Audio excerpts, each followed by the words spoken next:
રાજ્યમાં 92 તાલુકાઓમાં મેઘરાજાની મહેર સામે આવી છે, જ્યાં વલસાડના વાપીમાં 6 ઇંચ વરસાદ વરસ્યો છે, પારડીમાં 5 ઇંચ, ધરમપુરમાં 4 ઇંચ વરસાદ પડતા પાણી થઈ ગયો છે। અનેક ઠેકાણાઓ પર રસ્તાઓ બંધ છે। ભારે વરસાદથી જનજીવન અસ્તવ્યસ્ત। ડાંગ જિલ્લામાં અવિરત વરસાદથી નદીઓમાં ઘોડાપૂરની સ્થિતિ અને કોઝવે પર પાણી ફરી વળતા લોકો જીવના જોખમે પસાર થવા મજબૂર બન્યા। જીવ જોખમમાં મૂકીને નદી પસાર કરતા ગ્રામજનોનો વિડીયો સોશિયલ મીડિયા પર વાયરલ। ડાંગના વઘઈનો ગીરાધોધ સોળે કળાએ ખીલી ઉઠ્યો છે। જિલ્લામાં સતત થતા વરસાદના કારણે નવા નીરની આવક થઈ છે। ગીરાધોધના રમણીય દ્રશ્યો સામે આવ્યા। અંબિકા નદી પરના ગીરાધોધે જાણે રૌદ્ર સ્વરૂપ ધારણ કર્યું હોય તેવા દ્રશ્યો। છોટાઉદેપુરની જીવાદોરી સમાન ઓરસંગ નદી બંને કાંઠે વહેશે। ઓરસંગ નદી બે કાંઠે વહેતી થતા પુલ પાણીમાં ગરકાવ। બીજી તરફ ઓરસંગ નદી બે કાંઠે વહેતા સ્થાનિકોમાં ખુશી જોવા મળી। ઓરસંગ નદીના આહલાદક દ્રશ્યો સામે આવ્યા। સુરત જિલ્લા ઉપરવાસમાં પડેલા ભારે વરસાદના કારણે અંબિકા નદીમાં નવા નીરની આવક થઈ છે। મહુવાનો ઐતિહાસિક મધર ઇન્ડિયા ડેમ છલકાયો છે। ખેડૂતોએ નવા નીરના વધામણા કર્યા। ડેમના નયનરમ્ય દ્રશ્યો સામે આવ્યા। સુરેન્દ્રનગરનો ધોળીધજા ડેમ સતત ત્રીજા દિવસે ઓવરફ્લો। ઉપરવાસમાં વરસાદને કારણે પાણીની આવક થઈ છે। ધોળીધજા ડેમમાંથી 4000 ક્યુસેક પાણી છોડાયું। નીચાણવાળા વિસ્તારો છે એલર્ટ કરાયા। વલસાડના કપરાડામાં મધુબન ડેમમાં પાણીની આવક વધી છે। ડેમમાં પાણીની આવક વધી જતાં 50,000 ક્યુસેક પાણી છોડવામાં આવી રહ્યું છે। કપરાડા, વાપી, ઉમરગામ સહિતના કિનારાના વિસ્તારોને એલર્ટ કરવામાં આવ્યા। સ્થાનિકોને નદી કિનારે ન જવા માટે અપીલ કરાઈ। વલસાડ જિલ્લાની કોલક નદી બંને કાંઠે વહેશે। ઉપરવાસમાં ભારે વરસાદને કારણે ઓવરફ્લો થઈ છે। વાહન ચાલકો 15 થી 20 કિલોમીટર ફરીને જવા મજબૂર। કોલક નદીમાં ઘોડાપૂર આવતા બ્રિજ પાણીમાં ગરકાવ થયો છે। છોટાઉદેપુરનો સુખી ડેમ ઓવરફ્લો થયો છે। સુખી ડેમનો રૂલ લેવલ જાળવવા ડેમમાંથી છોડાશે પાણી। સુખી ડેમના હાલની સપાટી 145.96 મીટરે પહોંચી। નદી કાંઠાના ગામોના લોકોને દૂર રહેવા માટે અપાઈ સૂચના।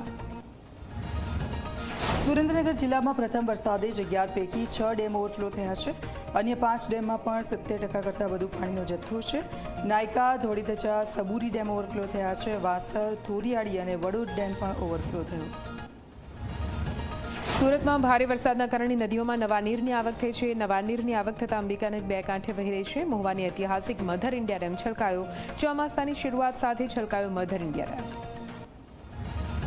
તાપી જિલ્લામાં ઉપરવાસમાં પડેલા વરસાદ બાદ જળાશયો પાણીની આવક થઈ છે। વ્યારાના લખાણીથી ચોચ બરડીને જોડતો લો લેવલ પુલ પાણીમાં ગરકાવ છે। લો લેવલ બ્રિજ પાણીમાં ગરકાવ થતાં વાહન વ્યવહાર બંધ થયો છે। નવસારીના જળાશયોમાં નવા નીરની આવક નોંધાઈ। ભારે વરસાદથી નદીઓ બે કાંઠે વહી રહી છે। કોઝવે પાણીમાં ગરકાવ થયો છે। કોઝવે પર પાણી ભરાતા વધી સમસ્યા। અલગ અલગ 19 રસ્તાઓ બંધ કરવામાં આવ્યા છે। સુપા ગામ નજીક પૂર્ણા નદી પરનો બ્રિજ પણ પાણીમાં ગરકાવ થયો। સુરતના માંડવીની વાબિયા ખાડી બંને કાંઠે વહી રહી છે। અરેઠથી બોધાણને જોડતા રસ્તા પર પાણી ભરાઈ ગયા છે। મુંજલાવમાં બ્રિજ પરથી પાણી ફરી વળ્યા છે। વરસાદી માંડવી અને બારડોલી જવા માટે લાંબા પર રસ્તા પડી જશે। સ્થાનિકો બ્રિજની ઊંચાઈ વધારવા માંગ કરી રહ્યા છે। ઉપરવાસમાં પડેલા ધોધમાર વરસાદના કારણે વલસાડ જિલ્લાની નદીઓમાં નવા નીરની આવક થઈ છે। ઔરંગા નદી ભયજનક સપાટી નજીક પહોંચી। ઔરંગા નદીના નીચાણવાળા વિસ્તારોને એલર્ટ રહેવા માટે તંત્રએ આપી સૂચના। પરિસ્થિતિને પહોંચી વળવા એનડીઆરએફની ટીમ તૈનાત। અમદાવાદમાં વરસેલા વરસાદથી ઠેર ઠેર પાણી ભરાઈ ગયા છે। અમદાવાદના દાણીલીમડા વિસ્તારમાં ભરાયા પાણી। ચામુંડાનગર અને શિવશક્તિ સોસાયટીમાં પાણી ભરાતા લોકોને હાલાકી। અમદાવાદમાં ધોધમાર વરસાદી માહોલ બાદ અનેક વિસ્તારોમાં પાણી ભરાવાની સમસ્યા। દાણીલીમડાની રામદેવ પાર્ક સોસાયટીમાં ભરાયા છે વરસાદી પાણી। સોસાયટીમાં પાણી ભરાતા સ્થાનિકોને હાલાકી। અમદાવાદના કાલુપુરથી જીસીએસ હોસ્પિટલ તરફ જવાના રસ્તા પર પાણી ભરાઈ ગયા। વરસાદ બંધ થયાના કલાકો બાદ પણ પાણી ઓસર્યા નથી। અમદાવાદ પૂર્વ કે પશ્ચિમ અમદાવાદના તમામ વિસ્તારોમાં ખરાબ સ્થિતિ।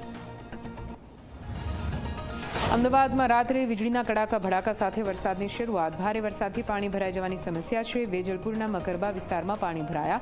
પોલીસ હેડક્વાર્ટર નજીક પાણી ભરાતા મુશ્કેલી। ગટરના પાણી ઉભરાતા રસ્તા પર ફરી વળ્યા ગંદા પાણી। અમદાવાદમાં મેઘરાજાની તોફાની બેટિંગ બાદ પાણી ભરાઈ ગયા છે। અનેક વિસ્તારોમાં 2 થી 4 ઇંચ સુધીના વરસાદ વરસ્યો। ઉસ્માનપુરા, પાલડી, ચાંદખેડા, રાણીપમાં 2 ઇંચ વરસાદ। ઓરડવ, નિકોલ, ચકુડિયા મહાદેવમાં પાણી ભરાતા લોકોને હાલાકી। અમદાવાદમાં મેઘરાજાની ધમાકેદાર બેટિંગ બાદ વરસાદી માહોલ યથાવત જોવા મળી રહ્યો છે. ઘોડાસર વિસ્તારમાં પેડી પંડ્યા કોલેજથી વટવા તરફના રસ્તે પાણી ભરાયા. વાંદરવટ તળાવ છલકાઈ જતા રસ્તા પર પૂર જેવા દ્રશ્યો સર્જાયા. અમદાવાદના નિકોલમાં મધુમાલતી આવાસમાં ભરાયા છે વરસાદી પાણી. બ્લોક નંબર 9માં પાણી ભરાયું હોવાથી એમ્બ્યુલન્સ ન પહોંચી શકી. લોકો જીતુભાઈને લારી પર લઈ જવા મજબૂર બન્યા. સુરતના ઉત્તરાયણ પોલીસ સ્ટેશન બહાર પાણી ભરાયા છે. પોલીસ સ્ટેશનની ચારે બાજુ પાણી થઈ ચૂક્યું છે. મહાનગરપાલિકાની પ્રી મોન્સૂન કામગીરીની પોલ ખુલી. ફરિયાદી અરજદારો અને પોલીસ કર્મચારીઓને પડી રહી છે હાલાકી. ખેડાના નડિયાદમાં સાર્વત્રિક વરસાદ વરસ્યો. 2 ઇંચ વરસાદ થતાં ઠેર ઠેર પાણી ભરાઈ ગયા છે. તંત્રની પ્રી મોન્સૂન કામગીરીની પોલ ખુલ્લી પડી છે. બાળકોની હોસ્પિટલ હોવાથી તમામ લોકો પરેશાન થયા. ખેડા જિલ્લામાં ધોધમાર વરસાદને પગલે ખેતરોમાં પાણી ભરાઈ જતા જળબંબાકારની સ્થિતિ. ડાંગરનું ધરું નાખવાના સમયે ખેતરોમાં પાણી ભરાઈ જતા ખેડૂતોની ચિંતા વધી. વરસાદના કારણે કાંસમાં પણ પાણીની ભરપૂર આવક થઈ છે. વાપીમાં મેઘરાજાની ધડબડાટી બાદ નીચાણવાળા વિસ્તારોમાં પાણી ભરાઈ ગયા છે. રેલવે ગરનાળામાં પાણી ભરાતા વાહન વ્યવહાર બંધ થયો છે. સતત વરસાદથી જનજીવન પ્રભાવિત થયું. ગરનાળામાં પાણી ભરાઈ જતા તંત્રની ટીમે નિકાલની કામગીરી શરૂ કરી. વલસાડમાં ધોધમાર વરસાદથી રસ્તાઓ પાણી થયા છે. પ્રથમ વરસાદે ખોલી પાલિકાની પોલ. કરોડોના ખર્ચે કરેલી પ્રી મોન્સૂન કામગીરીની પાણી ભરાઈ ગયા છે. ચીફવાડ, મોગરવાડી, ધરમપુરમાં પાણી ભરાતા નદીઓ વહેતી હોય તેવા દ્રશ્યો. વલસાડ જિલ્લામાં ભારે વરસાદને પગલે ઉદવાડા બગવાડા વચ્ચેનો રસ્તો પાણીમાં ગરકાવ થયો છે. લોકોના જીવના જોખમે વાહનો લઈને પસાર થતા નજરે પડી રહ્યા છે. રસ્તાની બંને બાજુ બાંધકામને કારણે પાણીનો યોગ્ય નિકાલ ન થતા પાણી ભરાયા.